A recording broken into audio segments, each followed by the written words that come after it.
This is a video I came across the other day of basically Elon at SpaceX, and it's relevant because he just became a trillionaire, so this is interesting.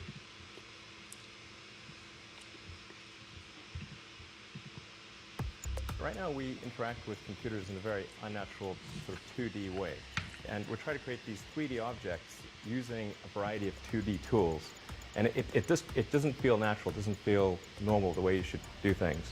So we started playing around with the idea and using a few of the things that are available out there, such as the Leap Motion and Siemens NX, which is what we used to design the rocket.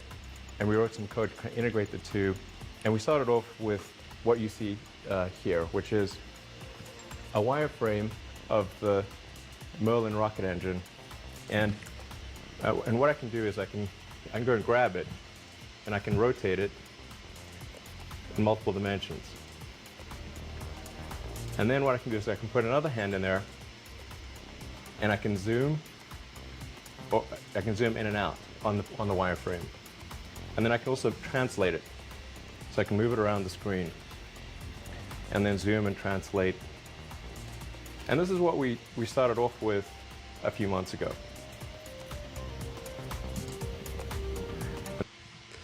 So this video is interesting because if you kind of see what he's doing, he's really just messing around with a 3D model that he can interact with.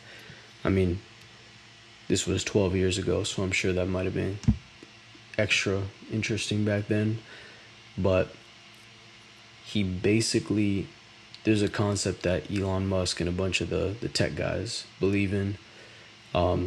It's this concept of approaching things from first principles. So forget how it's been done for 50 years, and approach it with a brand new kind of a state of mind, a fresh state of mind, where blank slate, right? Fresh piece of paper, and you're just kind of drawing it from scratch. How would you approach this problem if you didn't know anything else about, how other people approach it?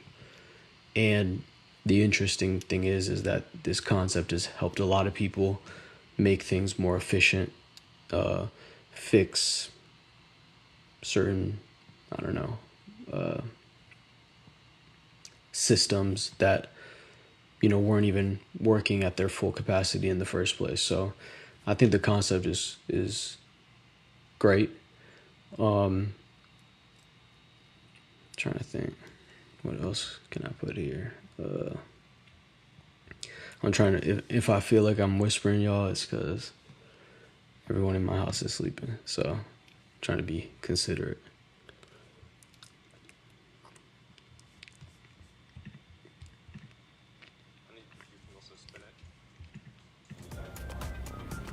And then catch it. So this is kind of a fun way to interface with what is really a very complex model.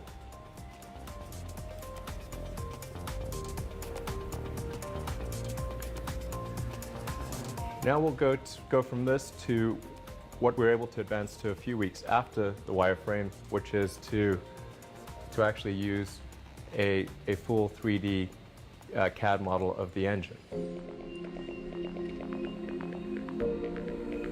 So here what you're seeing is the actual interaction with the CAD software manipulating the real 3D model of the Merlin engine just using hand gestures.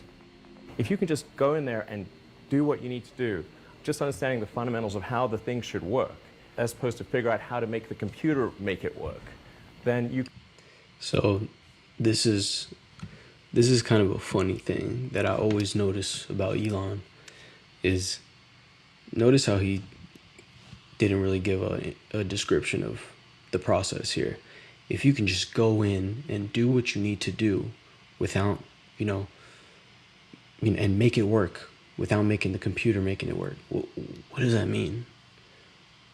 What does that even mean? Like, that's why this whole trillionaire thing, like, I get it. He has done some good things. Like, he's done some impressive things, but there's something fishy about this man. Like he's just a funny guy. Like I don't think he really fully is a genius the way that a lot of fucking meat riders sit there and suck him off all day, believe like his little fanboys and stuff. I mean, that's just my opinion, but we'll keep going.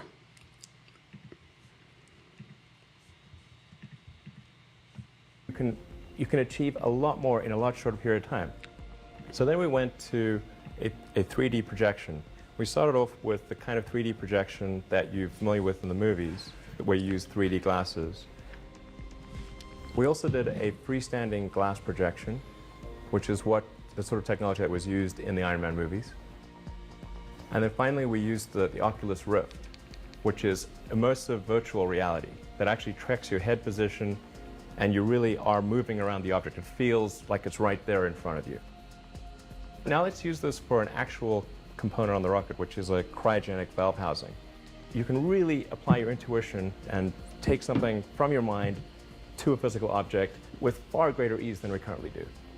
Now that we've gotten the object out of our head and into the computer, how do we get it out of the computer and into reality? So we're actually going to print this with a 3D laser metal printer.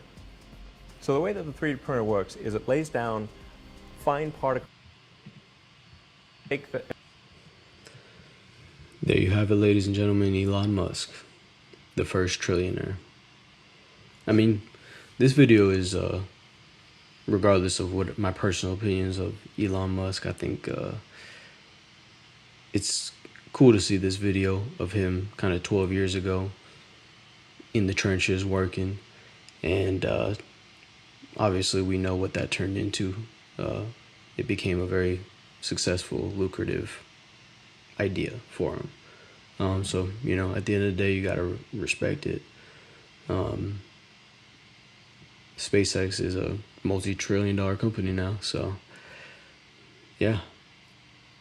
But I mean, hopefully y'all can watch this video back, you know, in about 4 or 5 years, when Wind is a multi-billion-dollar company, and you guys can be like, hey, we were watching him build that at midnight, you know, on a stream on YouTube, you know. That's what I'm hoping. But let's see what else is interesting here to take a look at.